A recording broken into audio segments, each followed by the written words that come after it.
बिस्मिल्लाहिर्रहमानिर्रहीम। अस्सलामु अलैकुम। खुशगवार ज़िंदगी गुजारने के असूल में चौथा असूल है तौबा व इस्तिग़फ़ार करना। इंसान पर जो मुसीबत आती है, चाहे जिस्मानी बीमारी की सूरत में हो या ज़हनी और रूहानी अज़ियत की शक्ल में, चाहे कारोबारी परेशानी हो या ख़ानदानी लड़ाई झगड़ों का दुख और सदमा हो, हर किस्म की मुसीबत इसके अपने गुनाहों की वजह से आती है।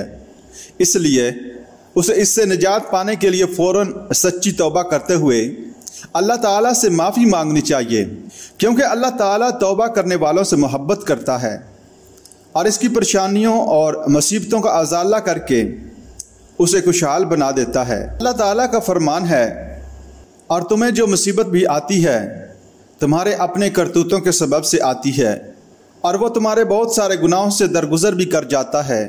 इसी तरह सूरह बकरा में इरशाद बारी ताला है, फ़अंज़लना अलल्लज़ीना ज़लमू रिजज़न मिनस्समाई बिमा कानू यफ़सुकून। फिर हमने इन लोगों पर आसमान से इनके गुनाहों के सबब अज़ाब नाज़िल किया जिन्होंने ज़ुल्म किया। और तौबा और इस्तिग़फ़ार के फ़वाइद बयान करते हुए अल्लाह ताला सूरह नूह में फरमाता है, फ़क़ुल्तुस्तग़फ़िरू रब्बकुम इन्नहु कान गफ़्फ़ारा युरसिलिस्समाअ अलैकुम मिदरारा वयुमदिदकुम बिअमवालिन व बनैना व यजअल लकुम जन्नातिन व यजअल लकुम अनहारा। पस मैं यानी नूह ने कहा, तुम सब अपने रब से माफ़ी मांग लो, बिलाशुबा वो बड़ा माफ़ करने वाला है। वो तुम पर आसमान से खूब बारिशें बरसाएगा और माल और बेटों से तुम्हारी मदद करेगा, और तुम्हारे लिए बागात पैदा करेगा और नहरें जारी कर देगा। इन आयात में इस्तिग़फ़ार के जो फ़वाइद ज़िक्र किए गए हैं, ये सब चीज़ें दरअसल इंसानों की खुशहाली और सआदतमंदी की अलामत होती हैं, और ये इस्तिग़फ़ार ही से नसीब होती हैं। इसी तरह सूरतुल अनफ़ाल में इरशाद फरमाया, वमा कान अल्लाहु मुअज़्ज़िबहुम व हुम यस्तग़फ़िरून।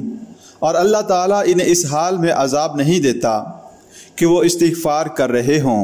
और सूरत हूद में फरमाया, और ये कि तुम अपने रब से मग़फ़िरत तलब करो, फिर इसकी जनाब में तौबा करो, वो तुम्हें एक महदूद वक़्त यानी मौत तक उम्दा ऐश व आराम का फ़ायदा नसीब करेगा, और हर कार खैर करने वाले को इसका अजर व सवाब देगा।